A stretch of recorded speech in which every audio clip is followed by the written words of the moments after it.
Well, now that we've completed the Tanakh, the Old Testament, from a chronological perspective, it's time that we connect the myriad of dots. Close to 15 years ago, when I first taught the Torah to you in a formal setting, in my introduction to the book of Genesis, I said that the Torah and the Old Testament should not be taken as a series of independent historical events, but rather there is a flow to the scriptures that's like a beautiful river.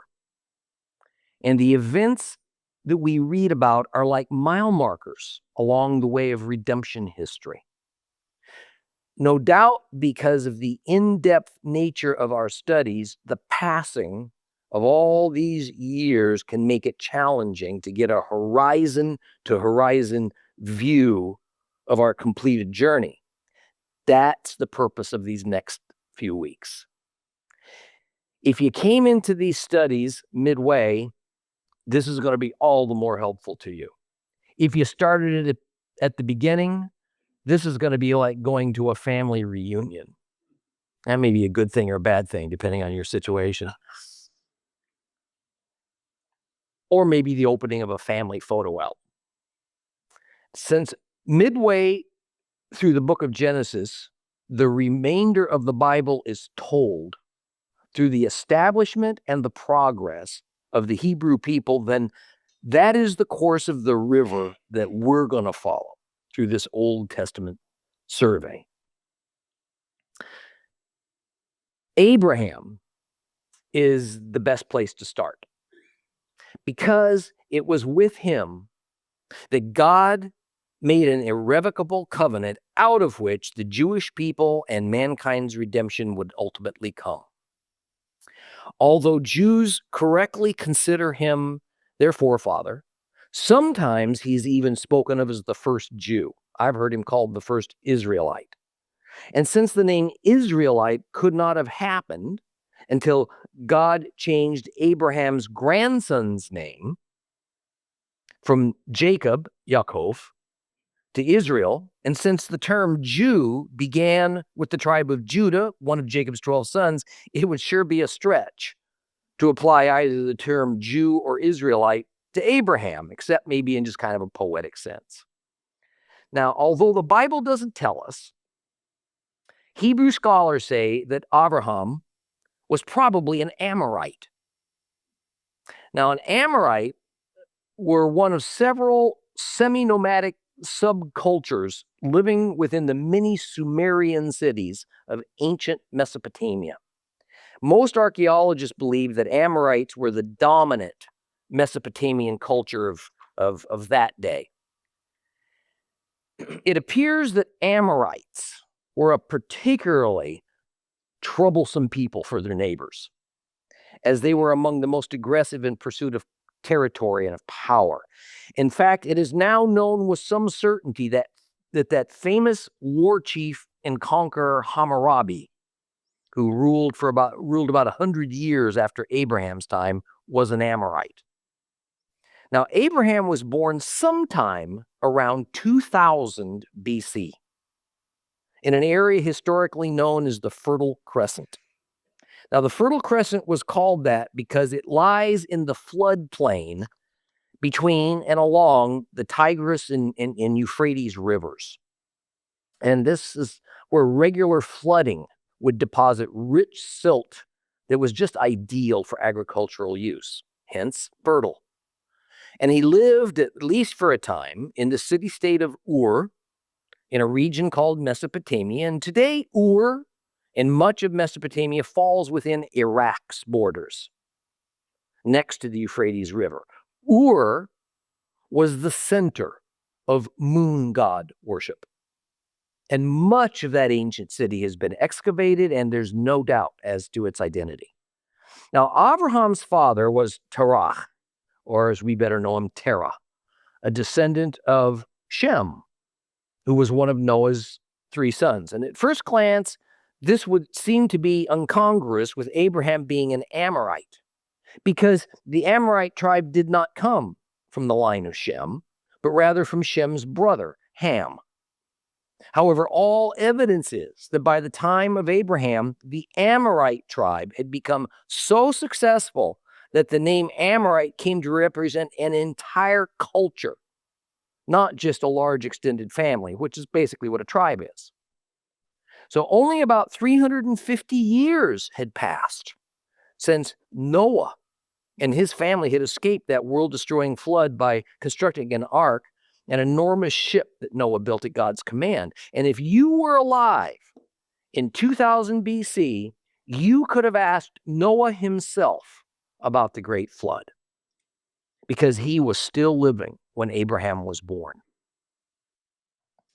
Now, in our modern era, about 200 years ago, a scholar invented a name for the countless descendants of Noah's son Shem.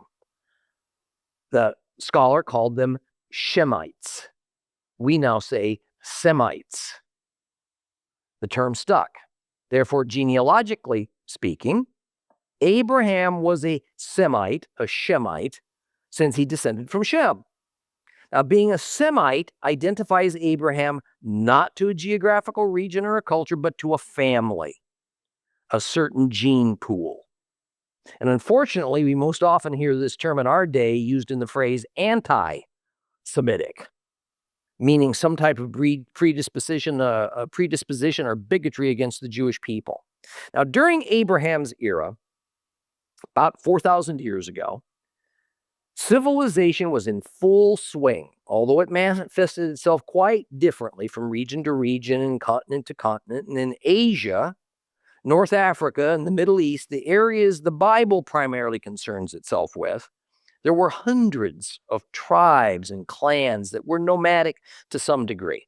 Where cities formed, they were generally what's called city-states. That is, they were small nations, actually, with defined territory that was quite limited. And usually the territory didn't go much beyond the city walls. Typically, each city-state had its own king, most often its own set of gods.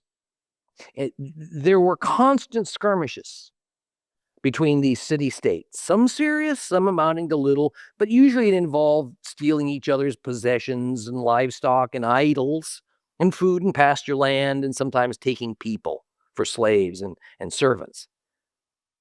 And the taking of people from another tribe or a nation was a common way for kings and tribal leaders of this time to more rapidly grow their own population, thereby increasing their personal security, wealth, power, and status. Now, some cultures were tent dwellers, which meant they were wanderers, constantly moving from area to area, seeking fresh pasture land and water for their flocks and their herds. Others, the semi-nomadic, tended to stay in an area longer than their nomadic tent-dwelling neighbors, so they lived in non-portable huts constructed of the local flora and fauna.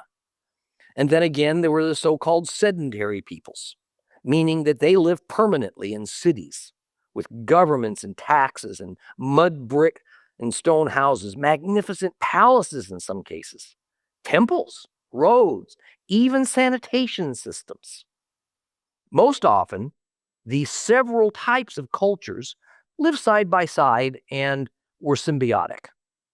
Now, in Abraham's time, only about 200 years had passed since the Tower of Babel episode, when God scrambled a single human language into many so that people would disperse and repopulate other geographical areas. And all but a handful of the millions of descendants of Noah had by now turned their backs on God. Idolatry was rampant. Sex was perverse, and it had even become part of religious ceremony. Child sacrifice was widespread. And in fairly quick fashion, since the destruction of the Great Flood, the world was once again thoroughly wicked. There were many relatively new spoken and written languages with extensive and elegant vocabularies. Nimrod was the leader of the revolt against God that resulted in the construction of the Tower of Babel. And Nimrod is rightly credited with being the founder of what the Bible calls the Mystery Babylon religions. Now, he built the first walled city, and he is credited with inventing the art of warfare. You see, Nimrod was of the line of Ham, who was a son of Noah. Ham represents a line of people that began their wickedness within a few years of stepping out of the ark. In fact, Nimrod was a son of Cush. This is the line of people who populated Africa. So it might surprise you to know that the great Nimrod was a black man, and many ancient glyphs and carvings bear this out.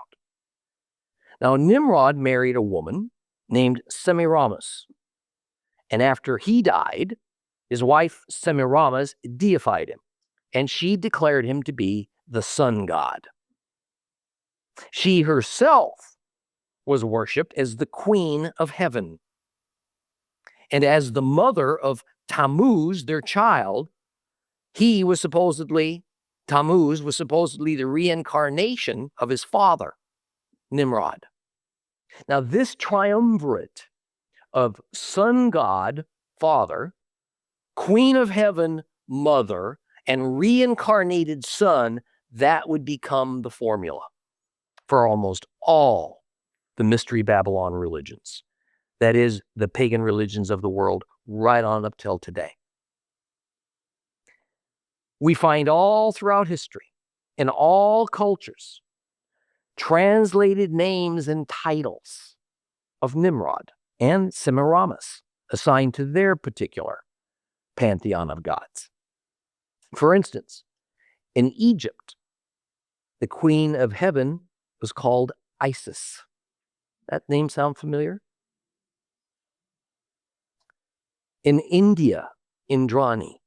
In Asia, Sybil. In the ancient Middle Eastern lands, Ashtaroth. We see her mentioned in several places in the Old Testament. As for Nimrod, another name for him is Baal. Another name yet is the god-man Ninus, the builder of Nineveh. And since his son Tammuz is just the reincarnation of Nimrod, then Tammuz is also Nimrod. Now, hundreds of subcultures had erupted. Communications were very well developed. Clay tablets were now being utilized as the primary writing medium for cuneiform in Mesopotamia, while a long way southwest on the African continent, at the mouth of the Nile, the Egyptians were using papyrus and reed styluses to write their hieroglyphics, even building libraries for this growing volume of records. Trade routes were opened from the Mideast to the Far East to India, even to China. The Mediterranean had become a superhighway of shipping that connected all the nations that surrounded it. And these regions and nations were, of course, not unknown to each other.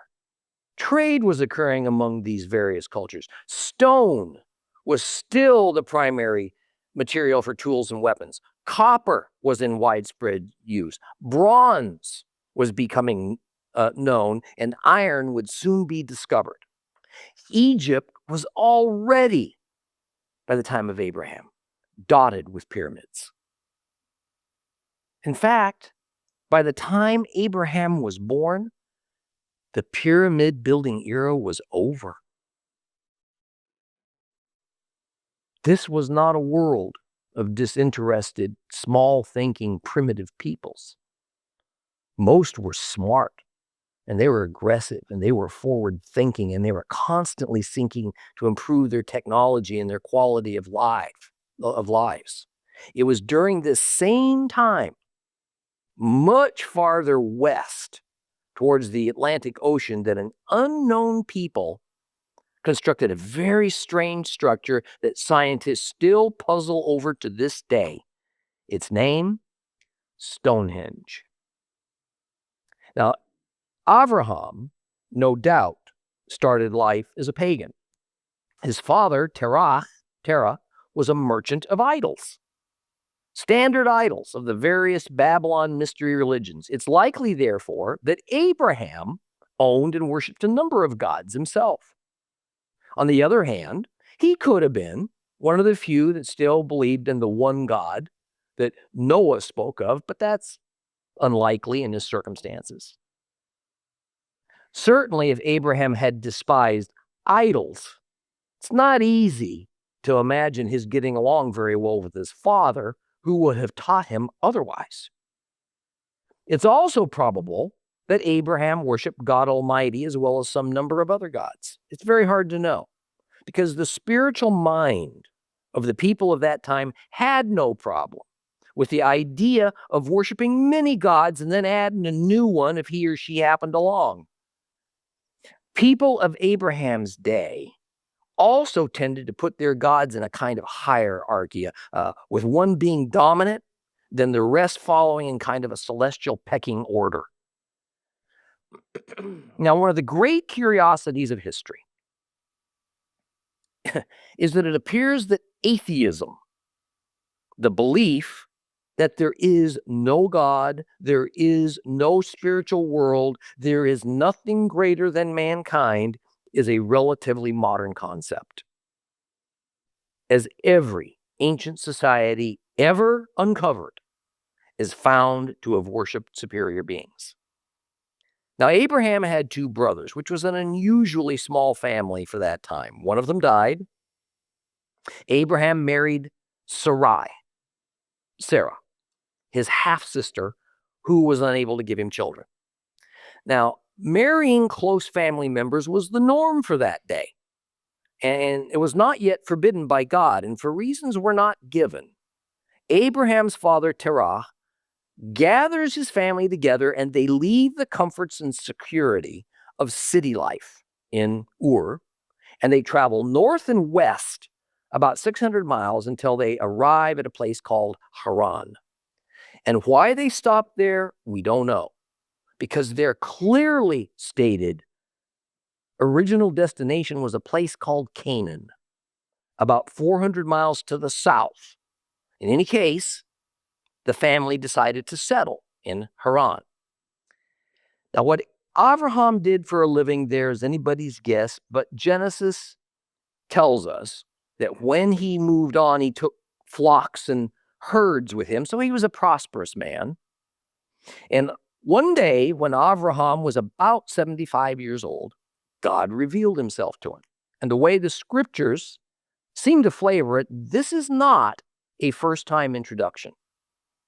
God tells Abraham to leave Haran, but he doesn't tell him where he's going to go. This probably has something to do with his aged father and surviving brother deciding to stay put. God strikes a covenant, a unilateral contract with Abraham that if he will follow him, God will give him a land of his own, bring forth a great nation from his seed, and then from this, the whole world will be blessed. Now, there's practically no information at all about Abraham prior to this time. All things considered, he was probably a fairly ordinary person, surprised as anybody at this God choosing him to carry out this grand plan. I've often wondered how God first gained Abraham's attention. I suspect by speaking to him, at least that's the way the Bible kind of presents it. As an Amorite, Abraham was surrounded by a number of idols and gods. It's unlikely any of those pieces of wood or stone ever had much to say to him. So, however God communicated with him, it was pretty spectacular. And it was believable enough that Abraham did what he was told. Now, Abraham took his wife Sarai and Lot, his nephew, this is the son, by the way, of the deceased brother, a few of his servants, probably a number of cousins, and they struck out for parts unknown. Apparently taking a cue from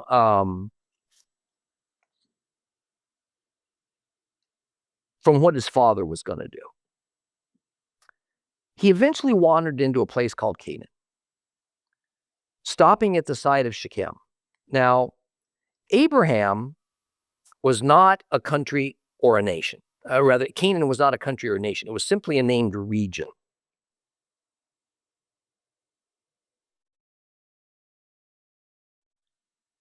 It was just a generalized geographical area, the same way we use the term Middle East today. Now, the widely scattered inhabitants of Canaan were called Canaanites. And although there were ancient family ties between the residents of the various city-states and villages in Canaan, they were not a homogeneous people. Speaking of the Canaanites is roughly analogous to our speaking of the Middle Easterners of today as Arabs.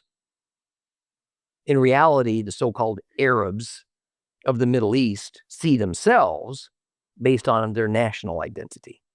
Iraqis, Iranians, Egyptians, Syrians, etc., much as the Canaanites would have identified themselves more in relation to their own city, state, or tribe, or king, or village to which they were attached. They would not all have even been descended from Canaan. This is much like our modern use of the term Arab, where many of these people we call Arabs have no Arab background. They don't even speak Arabic. But they are nonetheless all lumped together from a Western perspective. Now, it's important to understand how the land of Canaan originally came about.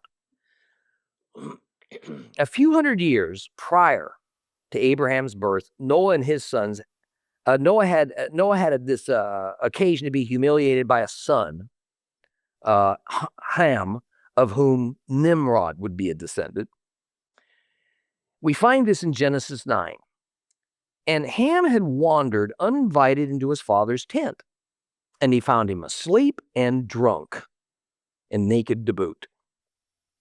And Ham went out from the tent, and he informed his two brothers, Shem and Japheth, who promptly covered up their father's nakedness, making sure they didn't look upon him.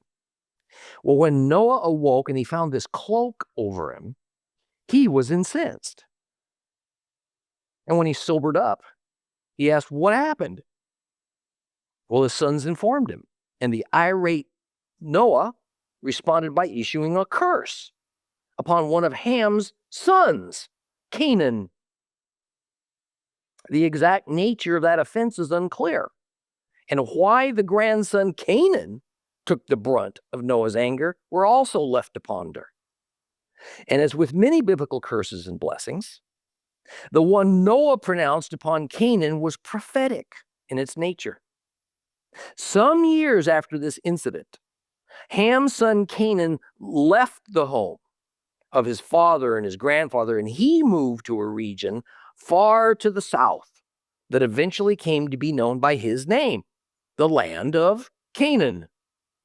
And over the centuries, the descendants of Noah's other two sons, Japheth and Shem, remained generally friendly and on favorable terms with one another, but the descendants of Noah's third son, Ham, through the specific line of Ham's son Canaan, became rivals, and at times enemies of the descendants of Japheth and Shem. Well, many of the sons that Canaan spawned eventually spread out all over the area. They grew, they divided, they became their own separate tribes. They at times established their own city-states and villages. In time, they warred with one another. And some 1,000 years later, we find these same descendants of Canaan who had stayed in the land fighting to keep Moses and the Israelites out. Tribes from other areas also settled in that region. The Jebusites, the Girgashites, the Hittites, the Hivites, even the tribe Abraham originally belonged to, the Amorites, all eventually became enemies of Israel. Now note, if Abraham, who is confirmed in the Bible as a descendant of Shem, was indeed an Amorite, a tribe that technically originated from Ham, it had to have been through intermarriage, maybe just by joining that Amorite tribe with a statement of allegiance. Because by the time of the birth of Abraham, Centuries had passed since the origination of the Amorite tribe, and as it happened with many other tribes, the Amorites themselves had grown. They'd splintered into factions, and some faction members even moved to other areas and became sub-tribes in other regions. So the location inside the land of Canaan that Abraham first stopped was at a place called Shechem. Now today, Shechem is known as the Arab city of Nablus, located in the West Bank area of dispute. There at Shechem, God made clear his plan for Abraham. And as written in Genesis 12:7, God said that this was the land that he was going to give his descendants. Abraham built an altar there. He presumably made an animal sacrifice, and then after a short stay, he moved on, eventually all the way south to Egypt, because a severe famine had gripped the area of Canaan. And after a run-in with Egypt's Pharaoh, in which Abraham had to give up his wife Sarah to the Pharaoh momentarily, apparently to avoid a very dangerous confrontation, the famine ended, and Abraham took his family back up to Canaan. Well, Abraham arrived back in Canaan a much wealthier man than when he left, because the Pharaoh thought Abraham's God was a threat to him. So he gave Abraham valuable gifts so that he might leave without incurring this God's wrath. And though Abraham now had all the silver and gold, the real wealth of the family lay in their flocks and herds. Well, about this same time, far to the north, back up in Mesopotamia, Abraham's birthplace, thousands mourned the death of Noah. Yep, the Noah of Noah's Ark, who died at over 900 years of age. Well, Canaan was a pretty tough place to live. Totally unlike the much more dependable Fertile Crescent of Mesopotamia, which was Abraham's origin, famines were just a part of life in Canaan. Everything was based on the soil, which means it was dependent on the fickle rains. No rain, no crops, no pasture land, no survival. Which would explain why the Canaanites might have held the world record for the number of gods they had. I mean, they had a god for rain, they had a god for wind, they had a god for clouds, they had a god for barley, you name it, they had a god for it. But the chief god was Baal, Nimrod. At least he was the most popular. Well, despite the difficult living conditions, apparently Abraham and his nephew Lot prospered.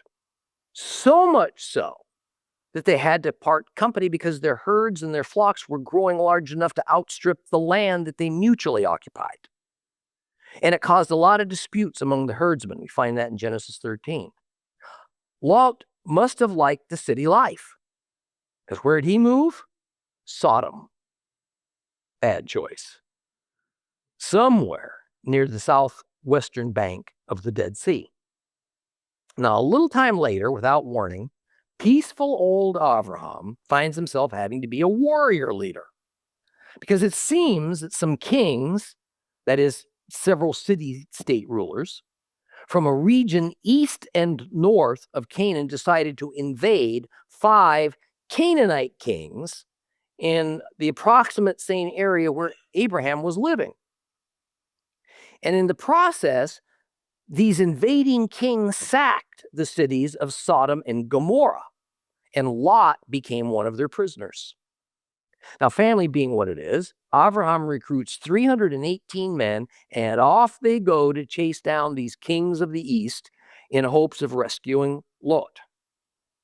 And a few miles north of Damascus, Syria, they catch up to these raiders and they defeat them and they free Lot. And then they reclaim all of their stolen booty. Well, Abraham returns to the cheers of the people and the gratitude, of course, of those Canaanite kings.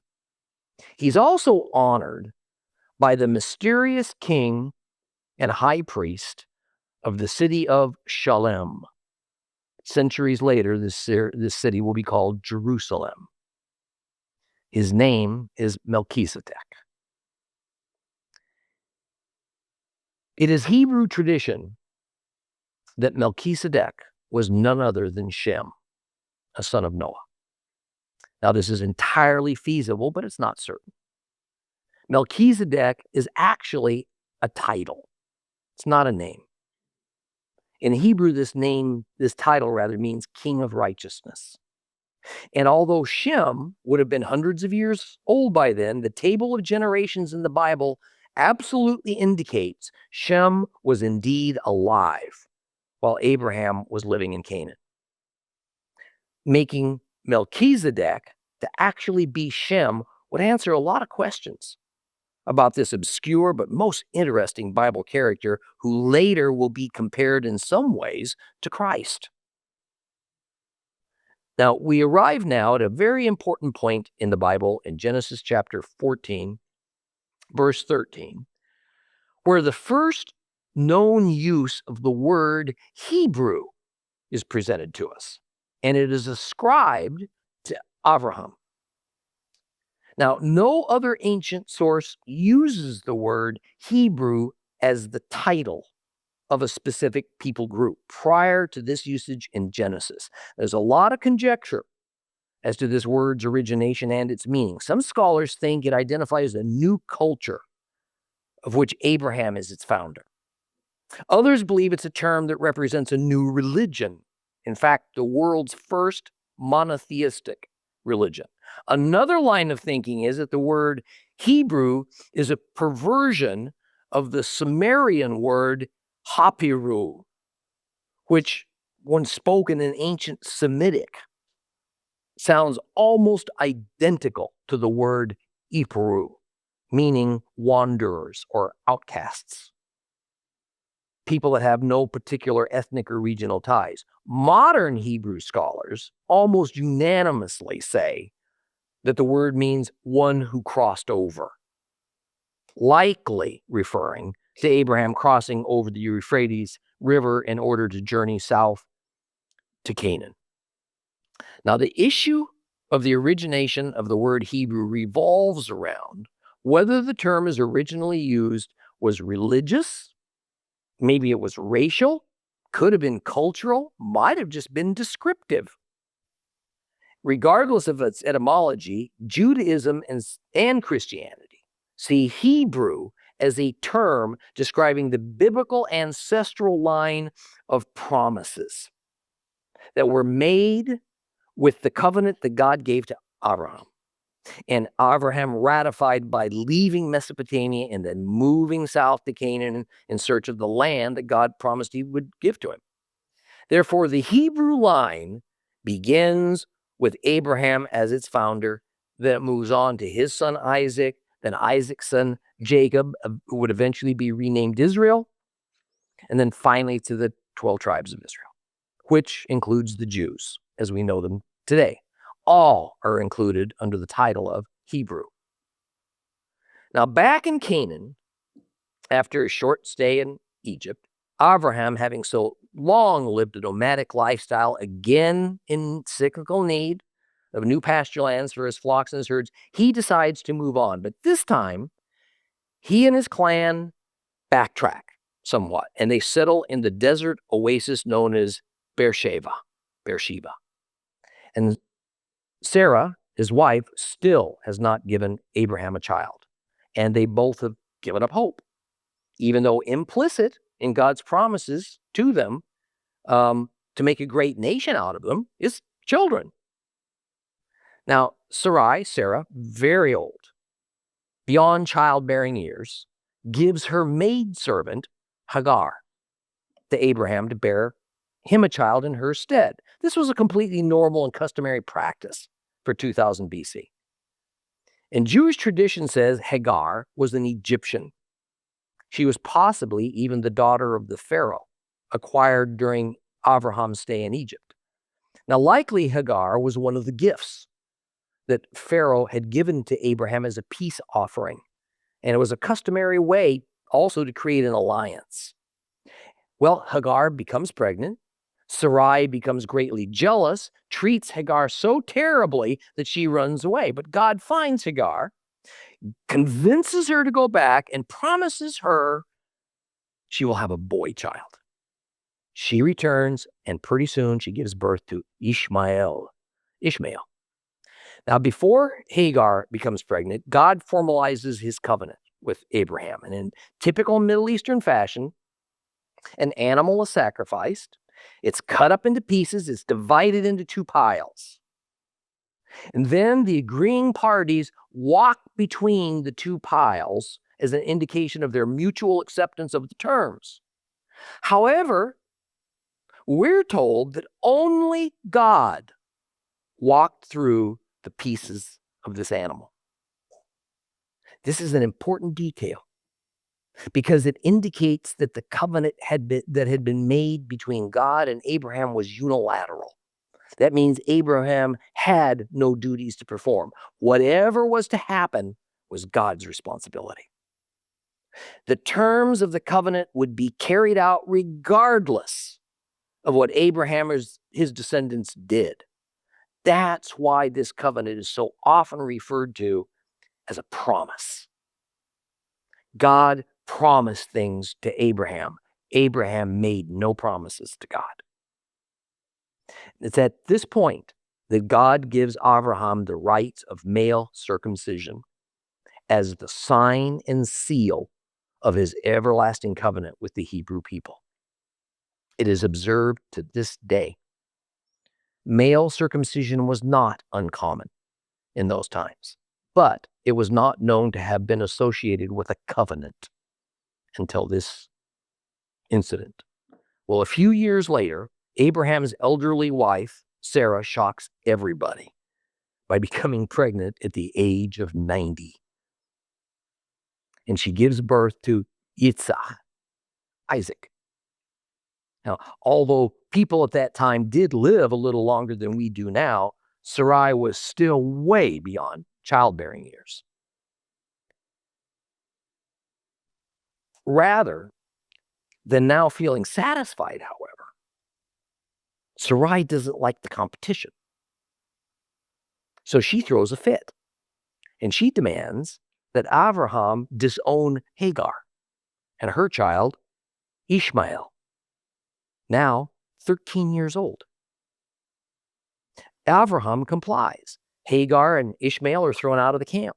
While out in the desert and near death, mother and child are rescued by God, who tells Hagar that Ishmael was going to father a great nation. In fact, he's going to produce 12 princes. Ishmael will go on to become the forefather of the Arab races and is often, erroneously, referred to by Muslims as the father of Islam. The dispute that began over Ishmael and Isaac, brought about by Abraham and Sarah's disbelief and their impatience, is being played out before our eyes every day in the never-ending Middle East conflicts. Now, it's most important that we pause here and we examine for just a moment a key element of God's plan for mankind as it's outlined in Genesis, one that is apparently misunderstood, even by many within today's Christian church. And that most important element answers this question: just exactly which of Abraham's descendants would be used to bring about the promises contained in the covenant made by God with Abraham? That is, which family line from Abraham does the covenant apply to? Islam claims that God is going to bring about whatever his plans are for the world through Abraham's son Ishmael and Ishmael's descendants. Jews and Christians claim that God's divine plans will be carried out through the descendants of Abraham's son Isaac. But put into contemporary terms, which group is God's chosen people? The Hebrews from Isaac or the Arab Muslims from Ishmael? This is a distinct fork in the road. It cannot be bypassed. One direction is correct, the other direction is not. No amount of religious, no amount of political tolerance can bring a compromise with this. The answer to this most fundamental question is found in Genesis 17. I want you to open your Bibles to Genesis chapter 17. Genesis chapter 17.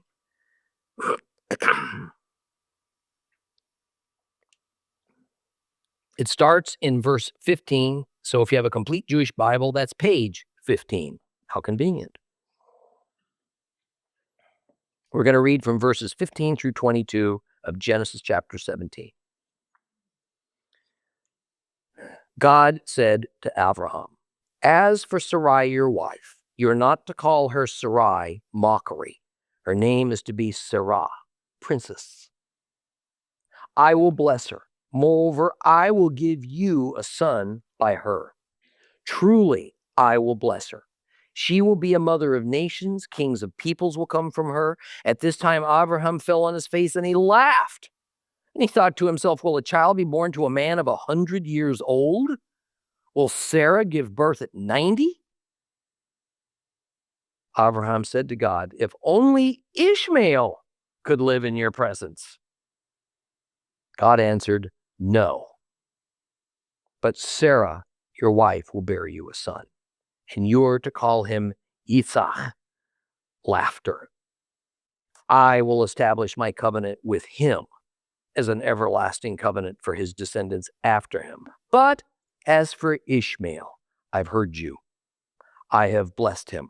I will make him fruitful. I will give him many descendants. He will father 12 princes. I will make of him a great nation, but I will establish my covenant with Isaac, whom Sarah will bear to you at this time next year. With that, God finished speaking with Abraham and went up from him. It's several years after Ishmael's been born. Abraham is well satisfied that he has in Ishmael the male heir to his wealth, to his tribe, and most importantly, to God's covenant promises. But then quite unexpectedly, God appears. And he tells Abraham that Sarai is going to bear him a son. And that it is this son that God is going to use to carry on the promises that he'd given to Abraham. And the startled Abraham argues against this. He asks God, please make it Ishmael that is blessed as his heir, not this as yet to be born child. Now, first of all, Sarai is a very old woman. It simply can't be possible that she could conceive in that long dead womb of hers. But second, most important to Abraham is that Ishmael is currently his much beloved one and only son. All of his plans and hopes for the future rested in Ishmael.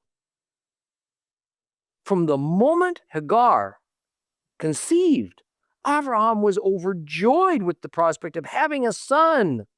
That son was Ishmael.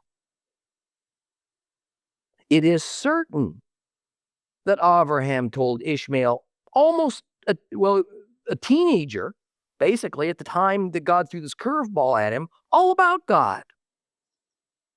No doubt he told Ishmael that he would carry with him God's incredible blessing and plan for mankind. Suddenly, without warning, it seems God changed all of Abraham's plans.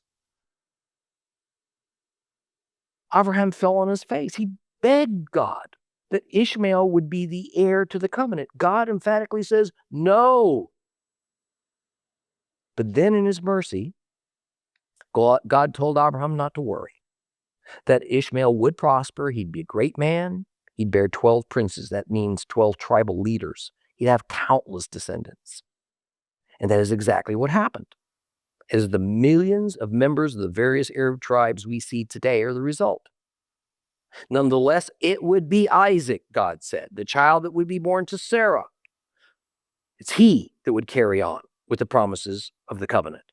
Now, Abraham was anything but happy with this new situation. Yet, obediently, he complied.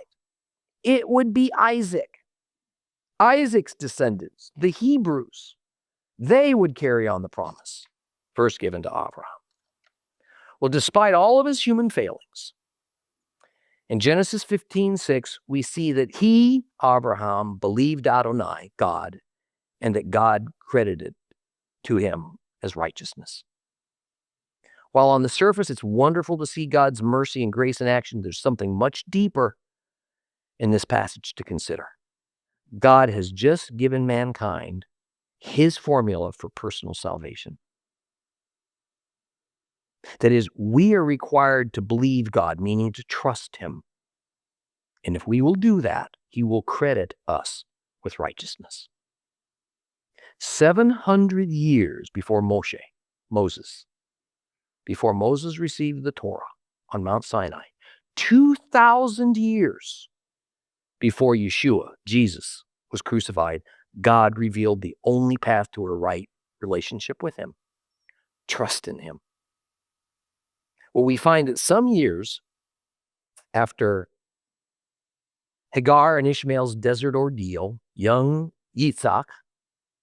Isaac, has his own near-death experience. Out of the blue, God orders Abraham to take Yitzhak to an altar on a hilltop and to sacrifice him. And I ask you, let's drop this picture of a young, innocent little child being led out to sacrifice. Isaac was about 30 years old at this time. He well knew what was happening. And though this was certainly devastating, it would not have seemed all that strange to Abraham because human sacrifice to a god was fairly normal for his day. And it was a particularly customary within the pagan tribes of Canaan. Now, Abraham obeys. He takes Isaac to Mount Moriah, the place where the temple will be built some 900 years into the future. Today, this place is called the Temple Mount in the heart of Jerusalem. And moments before Abraham is going to plunge his flint blade into his son Isaac's chest, God stops him. And he provides a ram, a male sheep, to be sacrificed in his stead. Another covenant follows, promising to bring forth many great nations from him, millions of descendants. Well, a relieved father and son return home. Sarah, Isaac's mother, dies shortly afterwards. Hebrew tradition says the cause of her death was the strain of Isaac's experience on the altar of sacrifice. And in the city of Hebron, Abraham buys land with a cave on it, and there he buries his beloved wife, Sarah. Well, Abraham is now very old, and he appoints a trusted servant to go and find a suitable wife for his son Isaac. And Abraham despises these local Canaanite women.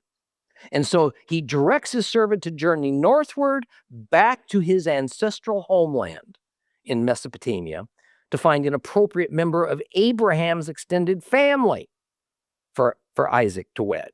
And in the city of Nahor, the servant finds Rebekah, the daughter of Abraham's brother, Nahor. Now, although the place, by the way, the servant went was named Nahor, it was not the namesake of the brother.